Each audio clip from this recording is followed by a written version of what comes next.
নির্বাচন হবেই হবেই হবেই একমাত্র মহান রব্বুল আলামিন ছাড়া বাংলাদেশের নির্বাচন কোন অপশক্তি প্রতিহত করতে পারবে না। তাদের অতীতের ইতিহাস যদি আমরা দেখি, ম্যাক্সিমামই হচ্ছে এনজিও সমর্থিত উপদেষ্টা, যাদের বিগত 15.5 বছরে ফ্যাসিবাদ বিরোধী আন্দোলনের ন্যূনতম ভূমিকা ছিল না।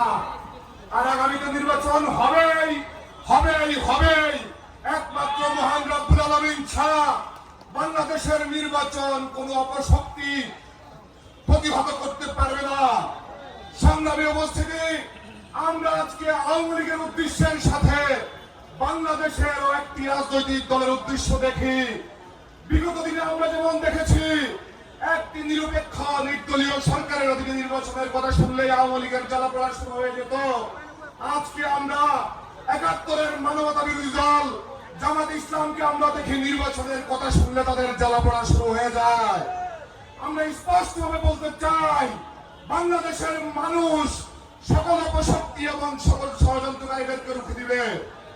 আমরা যদি দাবিতে দেখি, শিবির কর্মী আলী হোসেন গণ-অভ্যুত্থান পরবর্তী বাংলাদেশে কিভাবে আমাদের একজন বোনকে গণধর্ষণের হুমকি দেয়, এটা গণ-অভ্যুত্থানের পরিপন্থী।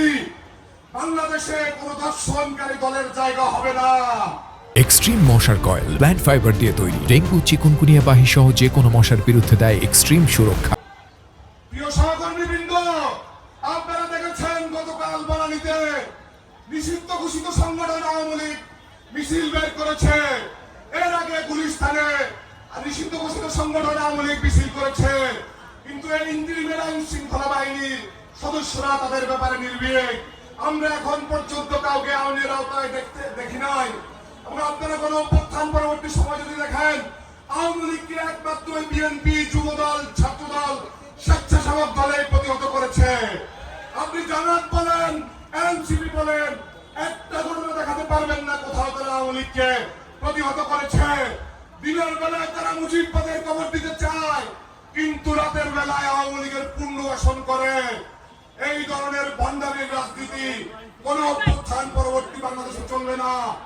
সবাইকে ধন্যবাদ। খোদা হাফেজ। বাংলাদেশ জিন্দাবাদ। বাংলাদেশ জাতীয়তাবাদী ছাত্রদল জিন্দাবাদ। শহীদ রাষ্ট্রপতি জিয়াউর রহমান অমর হক, দেশনেত্রী বেগম খালেদা জিয়া জিন্দাবাদ। বাংলাদেশের মুক্তিকামী মানুষের নেতা বিএনপির ভারপ্রাপ্ত চেয়ারম্যান জনাব তারেক রহমান বীরের বেশে আসবে ফিরে বাংলাদেশে।